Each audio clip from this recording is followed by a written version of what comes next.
Agenda Común en su programa número 17. Hoy con un estreno a nivel de lo que es el formato, porque tenemos dos invitados que están fuera de la ciudad de Caracas y por tanto para poder establecer comunicación y ampliar el abanico de opiniones dentro de Agenda Común, hemos decidido utilizar este formato para poder estar mucho más cercano de quienes están lejos de la ciudad de Caracas. Vanessa, gracias por estar aquí. Muchísimas gracias, Nimmer. Siempre un gusto y siempre un honor para mí. Y ahora les damos la bienvenida a nuestros invitados en este experimento, en este nuevo formato. Van a estar con nosotros el economista José Guerra, también profesor universitario, bienvenido, profesor, y va a estar igualmente el economista Rodrigo Cabezas, igualmente profesor universitario. Muchísimas gracias por acompañarnos. Cada uno ha tenido una visión política de una militancia política diferente y vamos a intentar construir esta agenda común en esta oportunidad. Bienvenidos ambos. Les preguntaríamos en primer lugar si pareciera que lo económico está quedando fuera del debate electoral, al menos en este momento. Se habla mucho de lo político, del cambio político, de la continuidad política, pero pareciera que lo económico, que está golpeando tanto a la gente, está fuera del debate. Empecemos con el profesor José Guerra.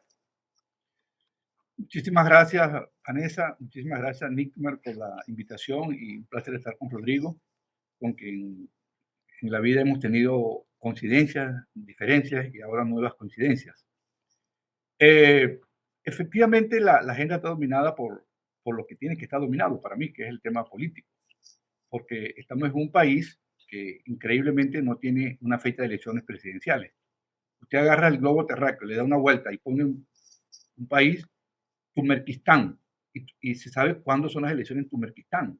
Le da otra vuelta y le sale Uganda y se sabe cuándo son las elecciones en Uganda, cada 5 o 4 años con una fecha fija. Venezuela es el único país del planeta donde no hay una fecha, entonces es todo un ceremonial escoger esa fecha, es a conveniencia política y obviamente eso domina la gente. Pero yo acabo de ver la encuesta de Dating Corp que salió hace un par de días y efectivamente el tema que más concita interés en la opinión del venezolano es el tema económico, justamente por la crisis que hemos venido padeciendo. Y este es un tema que se ha tratado muy superficialmente, creo yo. No ha habido un debate importante. Nosotros hemos tratado de hacerlo desde el Observatorio Venezolano de Finanzas. Hicimos un foro en Caracas, hicimos la semana pasada uno en Valencia y pensamos llevarlo a Maracaibo, igualmente a la Universidad de Zulia o a otro espacio y también al oriente del país para motivar esta discusión. La primera regla, dice un gran politólogo, la primera regla de un político es no olvidar el tema económico nunca. Y la segunda regla es que comete un error, se olvida el problema económico. Y eso es justamente lo que tenemos acá en Venezuela. Aquella famosa frase de Bill Clinton en las elecciones contra Bush padre que decía, es la economía estúpido, ¿no? Estúpido. Es Claro. decir, estamos ante un país desahuciado económicamente, donde la inflación está disminuyendo. Este año 2024 está desacelerándose porque hay una brutal caída del consumo, una estabilización de la moneda porque no hay gasto y hay una sensación pues de que la inflación está desacelerándose, pero en medio dejando atrás un reguero de caídas en el ingreso, de empleo precario, Claro. y de una fantasía económica que marcas que están vendiendo carros con precios realmente que lo podrá comprar el 0,01% de la población. Es decir, el tema económico no es relevante, pero va a ser relevante en los meses próximos. Gracias, profesor. Vamos con el profesor Rodrigo Cabezas y la misma interrogante, profesor Cabezas. ¿Se está dejando de lado el tema económico en el debate, en la discusión nacional? Bueno, igual que José, gracias por esta oportunidad de compartir con ustedes dos, igual con José Guerra, que como profesional tengo respeto por él, y como él ha dicho, en algunas oportunidades del pasado tuvimos posturas divergentes, hoy creo que tenemos una visión compartida sobre el país, sobre su economía. Las élites políticas, por supuesto, si tú registras el debate político de estos tiempos, el tema económico lo tienen olvidado. No está en el centro del debate. Pero tal como decía José, Cuando tú vas al pueblo de Venezuela, a la gente, a los profesionales, a los profesores universitarios, a los maestros, a las enfermeras, a los campesinos de nuestro país, pues el tema económico aparece como el primer gran tema de preocupación. Esto no quiere decir que haya una conciencia nacional hoy por el cambio político.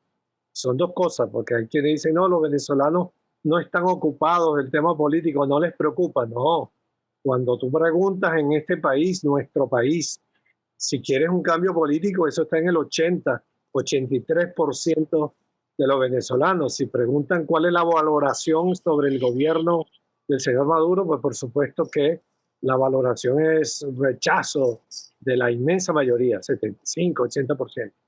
Pero estamos obligados, buenísimo, que los medios de comunicación, los alternativos como este, pongan el debate sobre el tema económico, porque al final de cuentas, a la vuelta de la esquina, si aquí se produce un cambio político, el tema que más se va a estar discutiendo cuando un presidente nuevo se instale con su gabinete económico es qué política económica va a aplicar y qué decisiones en el campo económico y social va a aplicar, de manera que es bueno que lo escriban. Yo he leído varios programas. Con Capriles vimos un avance. Hay un programa también de la candidata María Corina Machado que tocan los temas económicos, y hubo una declaración del de la plataforma unitaria que colocaba varios puntos sobre lo económico. Rodrigo, una pregunta, aprovechando que han ustedes dos tocado un aspecto interesantísimo, que es el hecho de que en algún momento han estado distantes, en otro momento han estado cerca y nuevamente distantes. A ver, para ponerlo en blanco y negro, habiendo estado el profesor Rodrigo Cabezas en el chavismo y habiendo estado José Guerra en la oposición, aunque en algún momento viniendo de la izquierda y ahora teniendo una postura distinta desde el punto de vista ideológico, me aclaran si cometo algún error en estas precisiones, que hoy nuevamente, ¿qué hace que haya una coincidencia de dos economistas? ¿Qué cosas, dos economistas como ustedes, qué cosas se están gestando hoy en Venezuela? O sea, ¿qué cosas se arrastran de algún sector del chavismo y de algún sector de la oposición que en lo económico pueden coincidir hoy? Como es el caso de ustedes dos, y que detrás de ustedes, por supuesto, hay una clara representación de una expresión política y económica que sienten como la necesidad de buscar mayores coincidencias que diferencias en lo político. Cualquiera de los dos puede responder Bueno, al principio, José. en mi caso, yo conozco a Rodrigo desde hace muchos años. En la época de los colegios de economistas, digamos, tenía actividad, él en el Zulia, yo estaba en Caracas, yo trabajaba en el Banco Central, y siempre estuvo él en la palestra, y éramos gente de izquierda que digamos, adversábamos a las políticas económicas de los momentos. Estamos hablando de los gobiernos básicamente de Luis Herrera para adelante, ¿no? Luego vino un interregno allí en el periodo chavista donde separamos las opiniones. Yo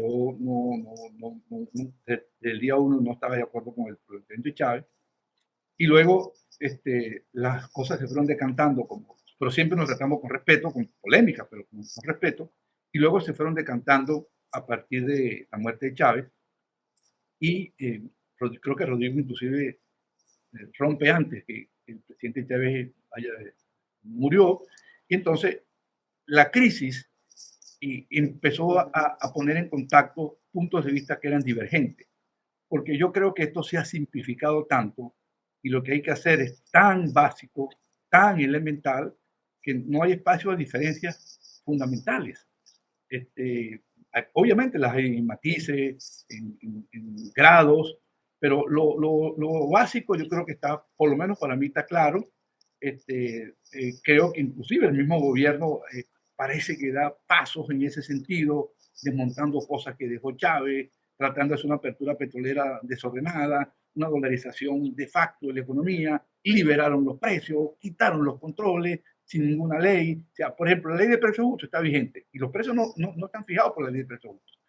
El control de cambios que se instauró con base a un convenio cambiaron entre el Banco Central y el Ministerio de Hacienda, de Finanzas, está vigente, pero de facto lo eliminaron.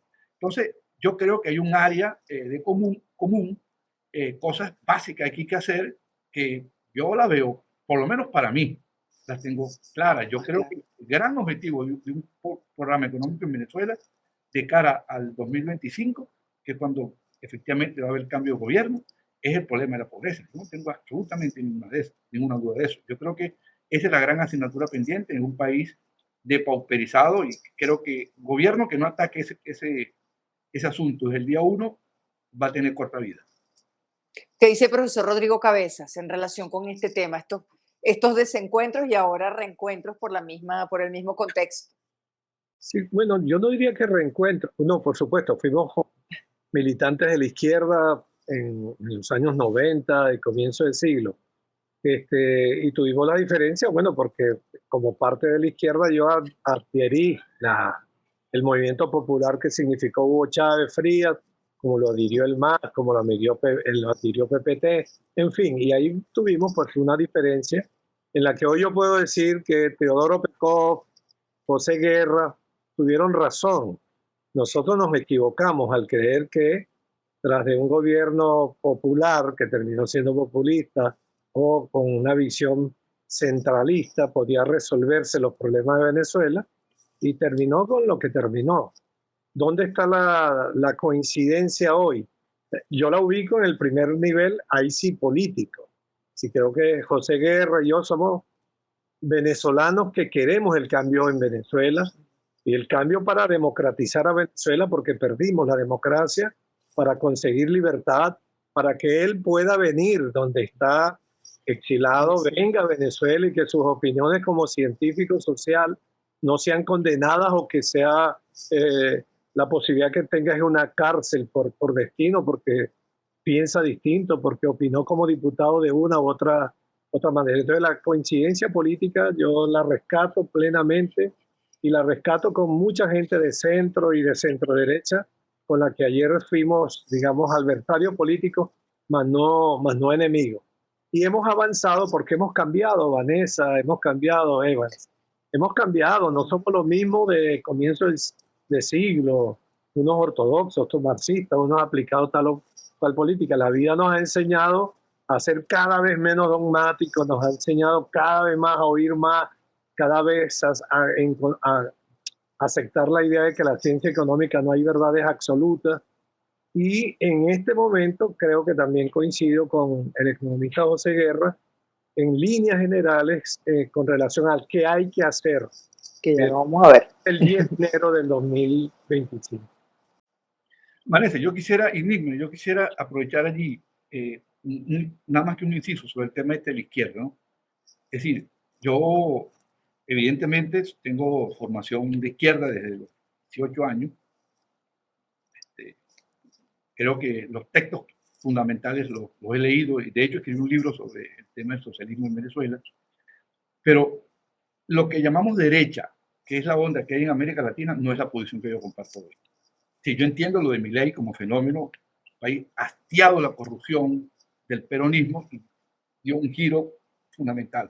Pero a mí nunca me va a encontrar una posición tipo Bolsonaro, y de ese tipo de posiciones, no. O sea, yo estoy movido hacia el centro político, Y como decía Rodrigo, hay en materias de economía, hay temas que son como cardinales, fundamentales, donde hay una convergencia por los hechos, más allá de una posición. Por ejemplo, yo creo que está fuera de discusión que el tema de la inflación en Venezuela hay que atacarlo.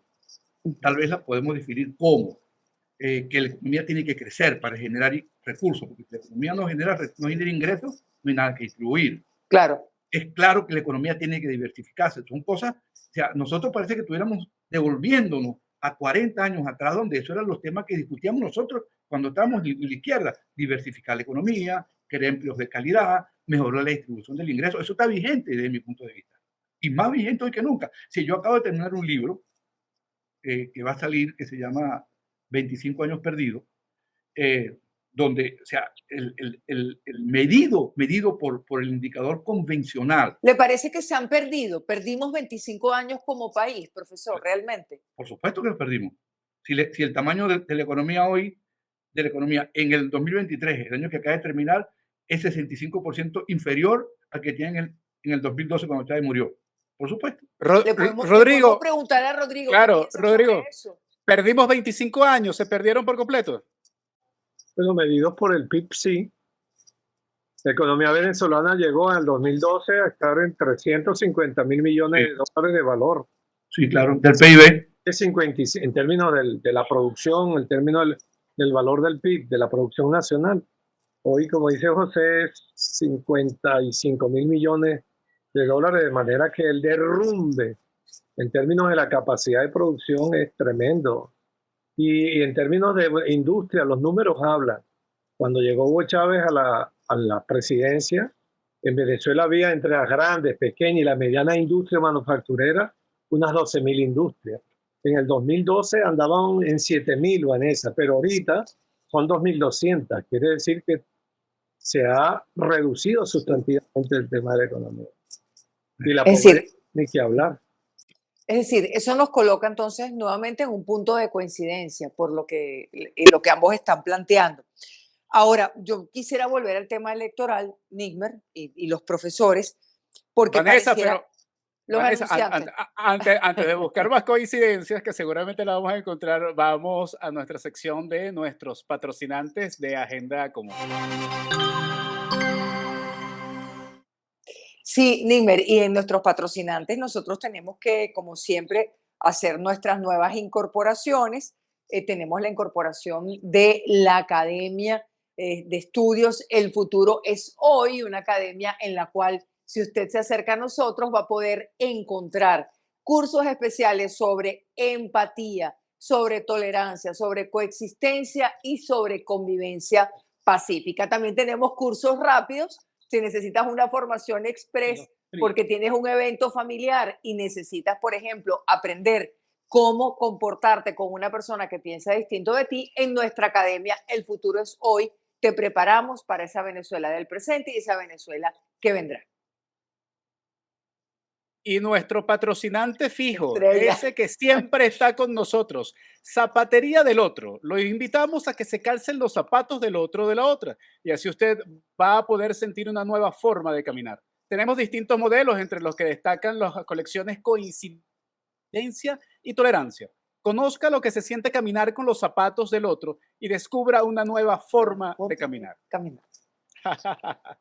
Esos fueron nuestros patrocinantes el día de hoy. Ahora sí, Vanessa, continuamos con estas coincidencias. Sí, vamos entonces al punto de si las elecciones van a resolver el problema económico. Ambos lo ven de esa manera. Comenzamos con el profesor Guerra. Bueno, en economía hay dos cosas. Hay una forma de ver las cosas que se llama la condición necesaria y la condición suficiente, ¿no? La condición necesaria para que Venezuela progrese, para mí, que haya cambio político. Esa es la condición necesaria. Sin eso no hay cambio político desde mi punto de vista. Maduro no es el cambio, Maduro es la historia, es la prehistoria de Venezuela, la prehistoria. Pero la condición suficiente es que el gobierno que llegue lo haga bien. Y para que lo haga bien, tiene que tener claridad sobre lo que quiere hacer. Por ejemplo, un gobierno que llegue como Caldera II a dudar, que no sabía qué hacer, vacilante, sin un equipo económico cohesionado, nombrado por la amistad que tenía, con todo respeto, el doctor Caldera por Julio Sosa Rodríguez, que es su amigo desde niño. Es decir, pero no sabía qué hacer con el país, ese gobierno muerto. No va a durar, lo van a voltear rápidamente. Entonces, efectivamente, el cambio es fundamental. Ahora, ese gobierno que va a llegar, yo confío en que va a haber cambio. Si las elecciones son, inclusive si las elecciones son medianamente competitivas, no hay forma que Maduro gane una elección, a menos que, bueno, que haya un fraude masivo. Si la gente vota y no se deja engañar y cae en la abstención, va a haber cambio en Venezuela. No sé de qué naturaleza va a ser, pero lo va a haber. Ahora, ese gobierno tiene que tener claridad en qué va a hacer. ¿Qué debería hacer? ¿Cuáles son esas cosas que deberían estar tan claras en su opinión, profesor? Por ejemplo, ese gobierno para mí tiene que hacer varias cosas. Yo lo voy a poner de esta manera. Cuando Venezuela comenzó el siglo XX, Venezuela era un país de los más atrasados de América Latina. Venezuela como Haití, más o menos, Paraguay. Y Venezuela tuvo un impulso que no vino de adentro, vino de afuera, un país que la población había disminuido por las guerras civiles, las enfermedades. Etc. Venezuela tuvo un impulso que sacó al país, le dio un corrientazo y lo catapultó a otro nivel de vida, que fue el petróleo, la industria petrolera en el sur. Pero no era la industria petrolera porque los precios estaban altos, era porque había una actividad que era la actividad más moderna del mundo en ese momento, que trajo a Venezuela taladro, tecnología, mano de obra calificada, tuberías, comisariatos. Mi papá fue obrero en la compañía petrolera, obrero, manejaba un chover en la Creole Corporation, en el estado Monagas. Y eso le dio al país un impulso fundamental. El país no iba a crecer nunca con el cacao, con el café, exportando cueros, etc. Eso fue lo que le dio, catapultó al país. Yo creo que estamos en un momento similar a eso. Necesitamos ayuda externa, importante Sí, en su planteamiento. Sí, mira, Venezuela sin financiamiento externo no tiene posibilidades de salir. Venezuela, y por una razón muy sencilla, Vanessa, la economía se ha reducido tanto y el sector bancario prácticamente en Venezuela, los bancos en Venezuela son ¿cómo llaman esto? Alcancías, son donde la gente ponía la plata. Y los bancos en Venezuela no existen prácticamente, porque se redujo tanto, no hay crédito bancario. O un encaje como el que tenemos, no se puede financiar en Venezuela una fábrica de alpargatas. Una fábrica de alpargatas no se puede financiar. Comprar un vehículo, no existe el crédito. El crédito hipotecario desapareció, el financiamiento a la construcción desapareció. Tiene que venir un impulso de afuera, para mí. Sí, vamos a preguntarle al profesor Rodrigo.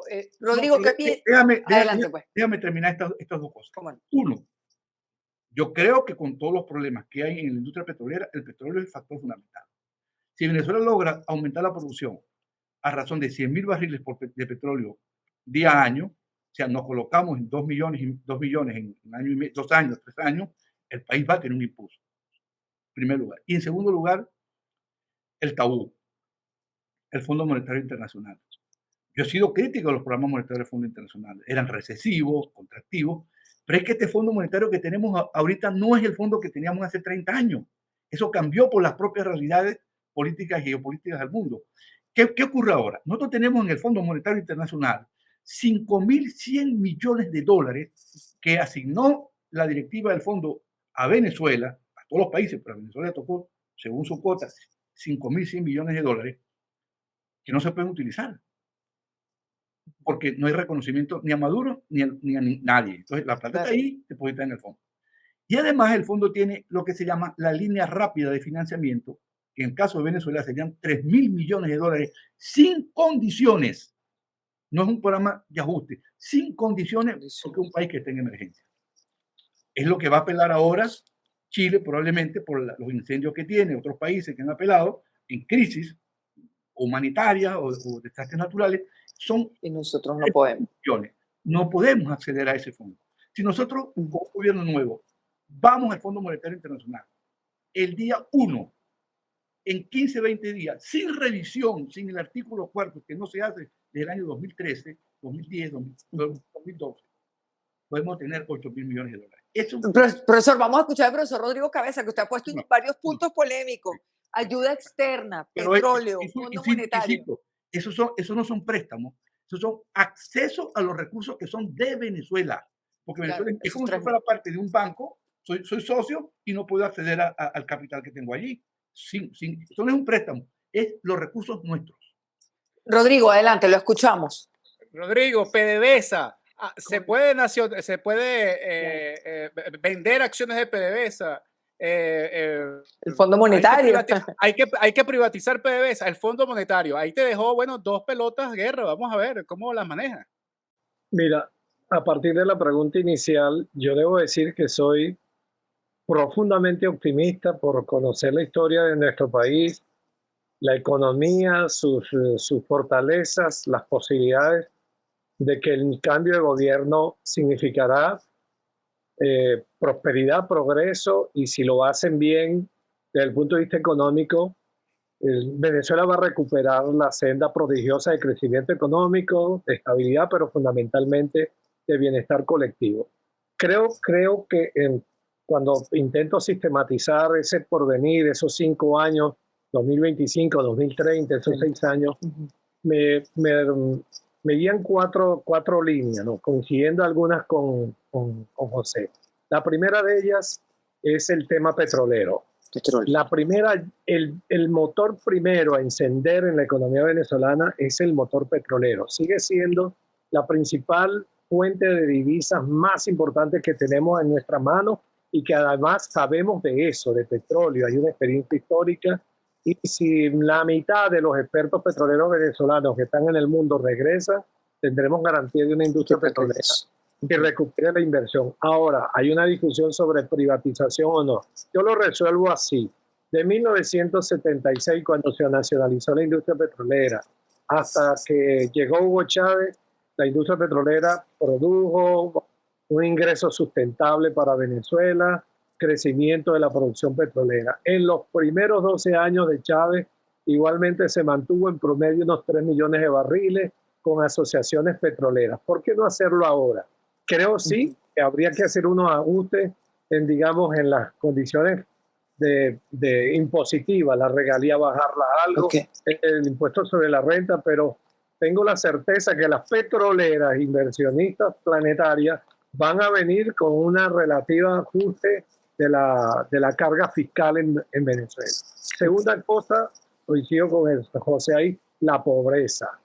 Tiene que haber inmediatamente, el 11 de enero, programas que ataquen a la pobreza, no para hacerlas subsidiarias clientelares del nuevo gobierno, sino para que alivie dificultades muy graves, sobre todo, yo diría la primera que pediría y que estaría atento es los programas de alimentación infantil en los preescolares y en las escuelas para combatir la desnutrición y las gravísimas consecuencias que ahí están ocurriendo. Una tercera cosa es la política económica, que también la petrolera podría incluirse, pero una política económica la concibo como no una política de ajuste, sino de estabilización, con gradualidad. Igual con José, no jamás estaría de acuerdo que con la crisis económica que hemos vivido, con la caída del consumo y del salario, venga alguien a proponerle una política de shock económico, o que alguien diga que la gradualidad no tiene espacio, como están diciendo en Argentina, porque aquel economista que esté en gobierno y diga que la gradualidad no tiene espacio y que hay que aplicar un show hacia haya la inflación que haya y lo que sea, es que no le importa a la gente, no le importan los trabajadores del país donde es un ministro, presidente. Y al final quisiera repetir la política de Maduro, porque eso fue lo que hizo Maduro al final. Eso es exactamente lo que iba a decir. El shock lo hizo Maduro. El ajuste lo hizo Maduro. De estabilización que tenga un componente antiinflacionario, eso es con el manejo, por supuesto, del gasto, del nivel del gasto, de un manejo prudente del déficit. Un punto de la política económica, lo decía José, vital es la deuda externa, el manejo de la deuda externa. Tenemos que quitarnos el impago de deuda externa para regresar a la globalización financiera, para regresar al Fondo Monetario Internacional. Y sí, hay que regresar al Fondo Monetario Internacional para ocupar la silla. Nosotros estamos en el FMI y nuestra silla está vacía y ahí hay 5.080, 5.100 millones de dólares que al segundo día lo tendría la República para gastarlo como los quiera gastar. Igualmente tendríamos la posibilidad de ir al Banco Mundial y Banco Interamericano, de cartera de crédito. En 5 o 6 años tendríamos ahí aproximadamente 7.000 millones de dólares para programas de apoyo a la producción, programas para sustentar la escuela, pavimentaciones, transporte urbano, servicios globales que preste la sociedad, el gobierno. Y luego estaría allí un cuarto punto que es de Estado, que es el volver al Estado, lo que la Constitución establece, el Estado federal descentralizado. Esto no es cualquier cosa. El artículo 6 de la Constitución nos establece como Estado federal descentralizado. Volver a darle rango a la descentralización de política estratégica, de manera que la ley de FIDES que la eliminaron regrese, que la ley de asignaciones económicas especiales que se la quitaron a los estados regrese a los estados y municipios, de manera que esta vulgaridad que acaban de hacer estos 3 años de quitarle el situado constitucional, el ingreso petrolero al situado constitucional, un presidente restituya eso, tendríamos entonces municipalidades, gobernaciones trabajando con recursos a favor de la economía nacional. En definitiva, yo creo que un nuevo gobierno, haciéndolo bien, va a poner en el carril del crecimiento económico y del bienestar. Crecimiento económico y bienestar significa liquidar la pobreza, y crecimiento económico significa volver a los mercados financieros internacionales.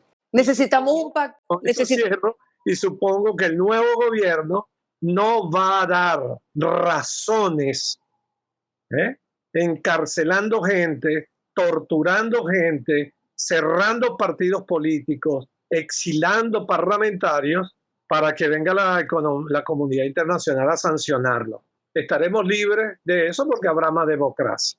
Necesitaríamos... Nos queda un minuto, en 30 segundos cada uno. Dale, Vanessa. Profesor, gracias, Nime. Profesor Guerra, necesitaríamos un pacto para un compromiso económico en este momento de pre-campaña y luego en la campaña, y lo que quiera agregar, por supuesto. Bueno, la palabra pacto, 30 segundos. La palabra pacto a mí no me gusta mucho. Yo prefiero la palabra acuerdo, coincidencia.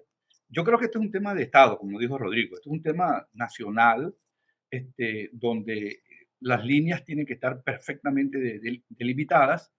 Para mí, ataque a la pobreza, mejora de los salarios, financiamiento internacional, incremento de la producción petrolera, quitar ese yugo que tiene la economía, que es el encaje bancario, con una política monetaria ultraortodoxa y ridícula, que impide que la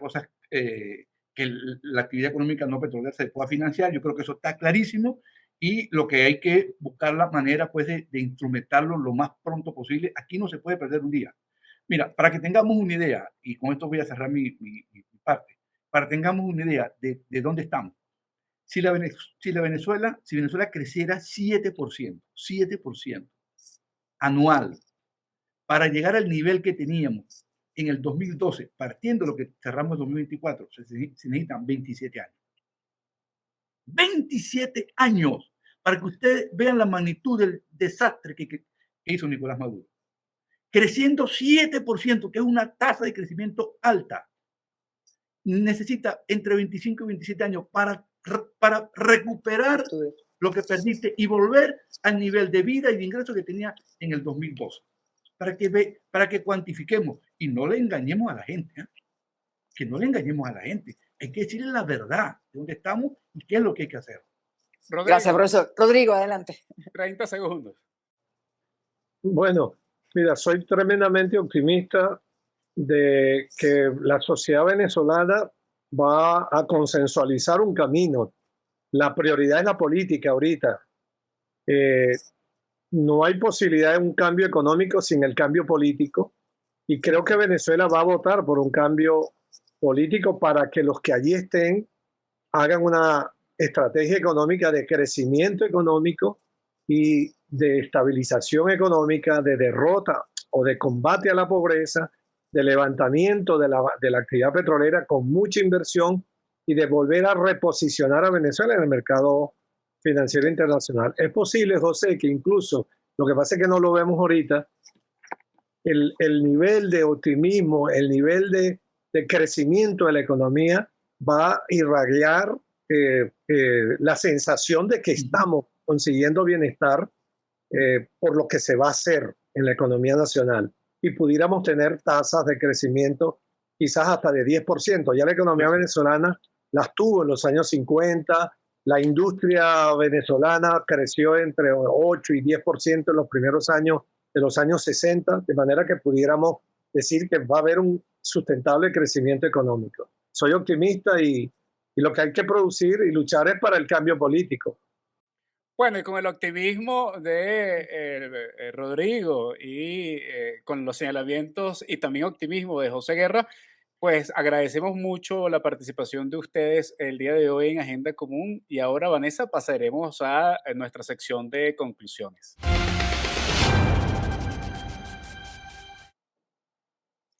Vamos a la parte de las conclusiones, tratando de construir esta agenda común en esta conversación con los economistas José Guerra y Rodrigo Cabezas.